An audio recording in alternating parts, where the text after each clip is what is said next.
ሰላም አለይኩም ወራህመቱላህ። እንግዲህ ሰሞኑን እንዳያችሁት አህባሾች በአደባባይ ወጥተው ማንነታቸውን አላህ አጋልጧቸዋል።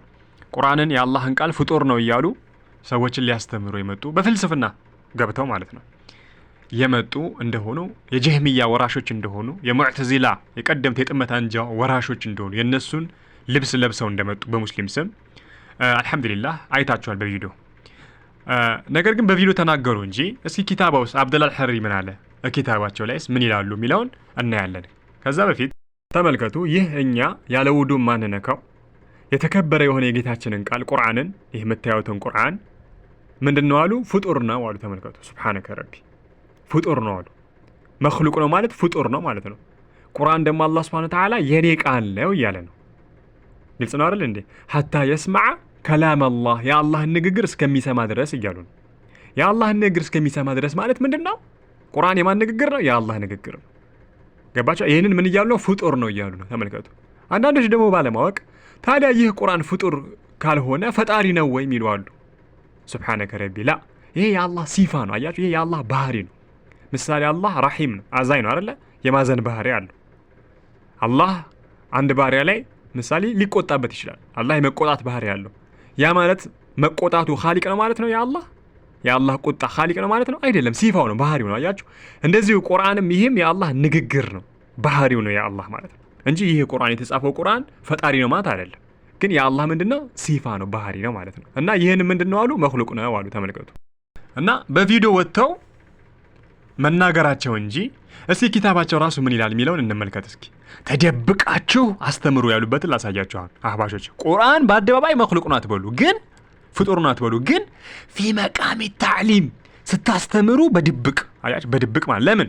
በአደባባይ ካወጣችሁ ሰው ይርቃቸዋል፣ ሰው ጥያቄ ያመጣባቸዋል፣ ሰው ጀህሚያ ይላቸዋል፣ ሰው ሙዕተዚላ ይላቸዋል።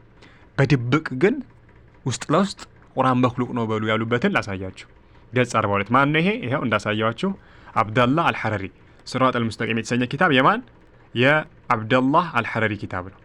ገጽ 42 ላይ እንሂድ። በጣም ነው የምትገረሙት። መርሐባ ምን ይላል? ገጽ 42 ላይ እንመልከት። እሺ ወማዕ ሃዛ ላ ዩቃሉ ልቁርአኑ ልመክሉቅ ቁርአን መክሉቅ ነው አይባልም ማለት። ተመልከቱ። ቁርአን መክሉቅ ነው አይባልም። ማሻአላህ አይባልም እንዴ?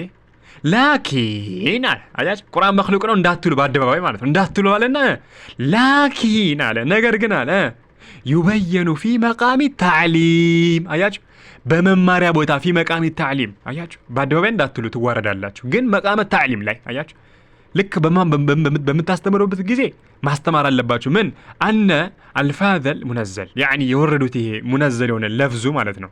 ፊደሉ ይሄ የቁርአኑ ፊደል ለፍዙ ምንድነው አለ? ለይሰ ቃኢመን ቢዛቲላህ አያችሁ፣ ሱብሃነከ ረቢ በአላህ ዛት ላይ የሚቆም አይደለም። በል ሁወ መክሉቅ ምንድነው? ፍጡር ነው፣ ከአላህ ሱብሃነሁ ወተዓላ የሆነ ሳይሆን አያችሁ፣ ከአላህ የመጣ ሳይሆን ለፍዙ ጽሁፉ ማለት ነው የቁርአን ከአላህ የመጣ ሳይሆን ምንድነው? መክሉቅ ነው፣ ፍጡር ነው አለ።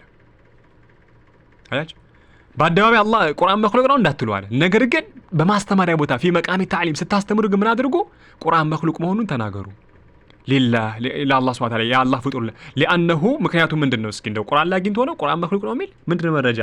ያኒ ሕሩፉን የስቢቁ ባዕዱሃ ባዕዱን እያለ መረጃ ያመጣል። ምክንያቱም እነዚህ ፊደሎች ሲባሉ ፍልስፍና ተመልከቱ። ፊደል ማለት ያው እንደሚታወቀው አንዱን በአንዱ አከታትሎ አንዱን በአንዱ ምን የሚያደርግ የሚቀዳድም ነው። ስለዚህ ለአላህ ደግሞ እንደዚህ አይገባውም እያለ ፍልስፍና ይናገራል። ተመልከቱ። ስለዚህ ፊ መቃሚ ታዕሊም ላይ ምን አድርጉ?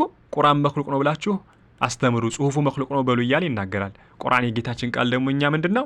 ለይሰ ቢመክሉቅ በፍጹም ፍጡር አይደለም። ፍጡር አይደለም ማለት ግን ፈጣሪ ነው ማለት አይደለም። እሺ ቁርአን ፈጣሪ ነው ማለት አይደለም። ግን የፈጣሪያችን የአላህ ሲፋ ባህሪ ነው። ልክ አላህ የማዘን ባህሪ እንዳለው የተለያዩ ሲፋዎች እንዳሉት ቁርአንም የአላህ ንግግር ነው። የአላህ ንግግር ደግሞ ሲፋው ነው፣ ባህሪው ነው። ነገር ግን አህባሾች በመቃመ ታዕሊም በማስተማሪያ ቦታ ላይ እንጂ በአደባባይ እንዳትናገሩ እያለ ይናገራል። ለምን? ባጢል ስለሆነ። አላህ ከነዚህ ሰዎች ሸር አላህ ይጠብቀን። ሼር አድርጉ ብዙ ሰዎች ይጠቀሙበት ዘንድ ማለት ነው። هذا والله أعلم. السلام عليكم ورحمة الله.